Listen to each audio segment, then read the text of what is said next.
Ma famille artistique. Quelle est ma famille artistique? Moi, je viens du café-théâtre.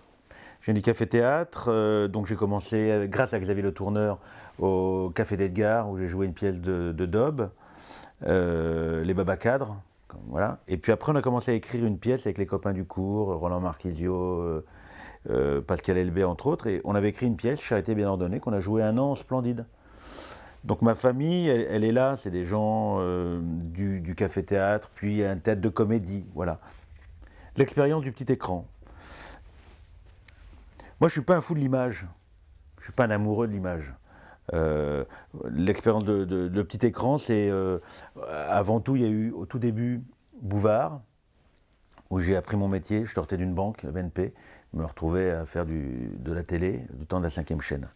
Donc ça, c'était ma première expérience de sketch, où j'ai rencontré Laurent Baffy, qui est un mec qui écrivait, charmant, très fidèle. Et on s'est liés d'amitié, et puis il a fait son émission sur Canal+, qui était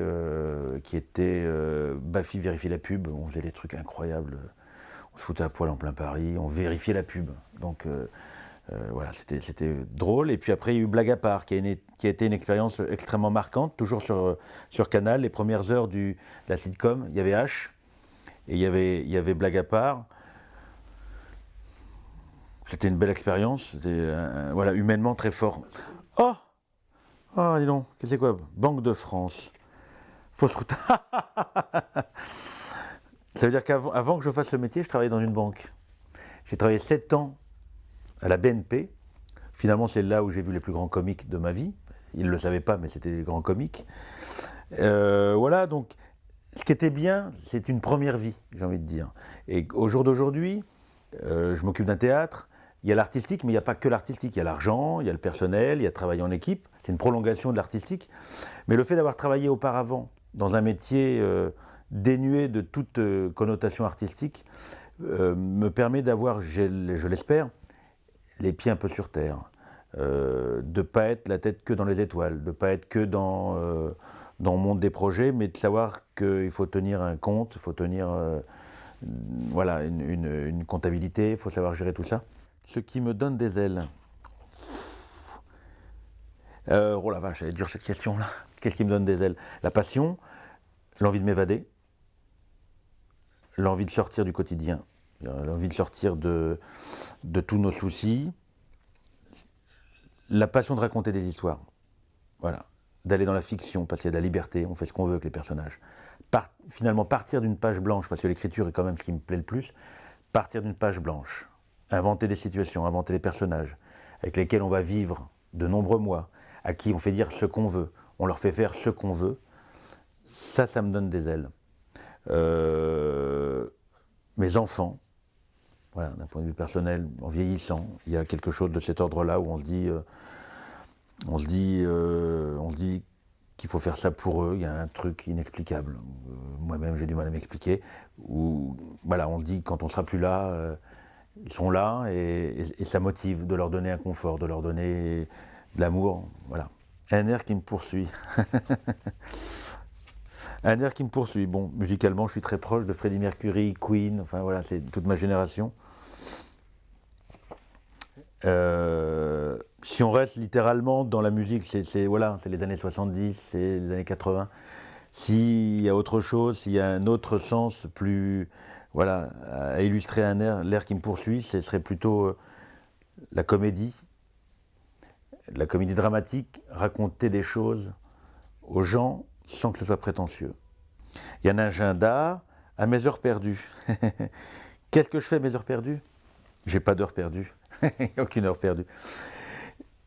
J'ai 49 ans, je vais avoir 50 ans bientôt, et j'aimerais que ma vie ne soit pas que du boulot.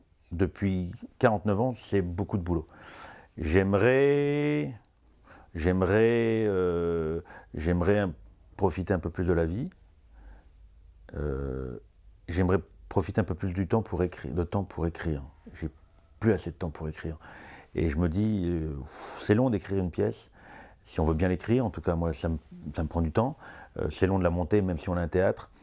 Donc si je pouvais écrire encore une dizaine de pièces, bon, une tous les 2 ans, voilà, je serais très content. Donc mes heures perdues, j'aimerais les prendre à profiter de moi, profiter de la vie, parce que je n'ai peut-être pas suffisamment profité, et écrire, continuer à écrire. La cage aux folles. Quoi dire? Aventure très forte, incroyable, marquante. Je me sens extrêmement privilégié, parce que je pense qu'il y en a plein qui voulaient faire cette mise en scène-là. Rencontre formidable avec Christian Clavier, que j'aimais beaucoup en tant que comédien avant, parce que j'allais le voir, j'ai été voir Double Mixte 17 fois, j'aimais sa façon de jouer. Et là, la vie, pareil, des défections, et puis, parce qu'on ne me demande pas en premier, c'est normal. Hein. Et puis un jour, on me dit, Camus m'appelle et voulait faire la mise en scène de la cage aux folles. Je tombais des nues, et le soir, je signais le contrat.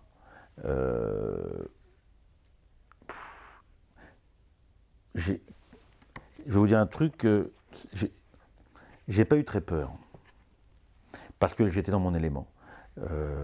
J'avais jamais vu la pièce, ni le film, des bribes, mais la pièce non. J'ai rien voulu voir pendant le travail. J'avais mes images, mais ça me faisait pas... Évidemment, j'ai eu très peur au début. 12 comédiens, 2 poids lourds, Christian Clavier, Bourdon... Et puis ça s'est passé normalement, tout le monde était à sa place. Et je garde de cette aventure des émotions très fortes, notamment la fin de la pièce qui était très spectaculaire.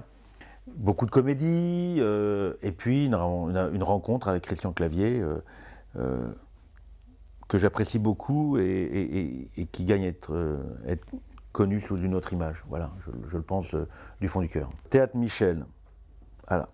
Charité bien ordonnée commence par soi-même. La boucle est bouclée, joli, c'est joli ça. On commence par Charité bien ordonnée au Splendide, et puis beaucoup d'années après, deux décennies, Théâtre Michel. J'ai l'impression que tout ça m'amène à ça. Toutes ces photos m'amènent finalement à ça, tout ce parcours m'amène à ça.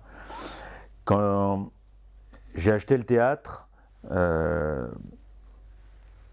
j'ai l'impression de toucher le Graal. J'ai l'impression d'être à ma place. Ce lieu, professionnellement, je ne vois pas ce que je peux avoir de plus. Toutes ces choses-là sont sublimes. La cage aux folles, c'était en même temps. Il y a d'autres projets qui arrivent. Le repas des fauves, même si j'ai rien fait artistiquement, c'est une aventure qui m'a marqué. Mais tout ce bonheur conjoint, sont belles les photos d'ailleurs. Pour arriver au Théâtre Michel, c'est mon bébé. J'aime ce lieu. J'aime le fait qu'on travaille en équipe. C'est comme une pièce de théâtre. Ou une équipe de foot, puisque je fais du sport. Là, c'est une équipe. Le Michel, c'est une équipe. Bon, je suis capitaine, voilà, c'est tout. J'aime ce lieu profondément, j'essaie d'en prendre soin. C'est un espace de liberté. Le mot de la fin.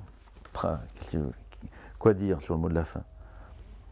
Je me sens heureux, privilégié, amoureux du Théâtre Michel, en essayant de faire attention que ce ne soit pas une prison dorée ou à m'y perdre, à perdre d'autres choses dans la vie. J'ai envie de continuer à raconter des histoires, j'ai envie d'essayer d'apporter un peu de plaisir aux gens qui travaillent autour de moi ou avec moi. J'espère que je vais vivre encore de belles aventures, comme le vrai bonheur, comme la cage aux folles, comme le repas des fauves. Que ce théâtre serve à créer de l'émotion, me donne des émotions aux gens qui viennent.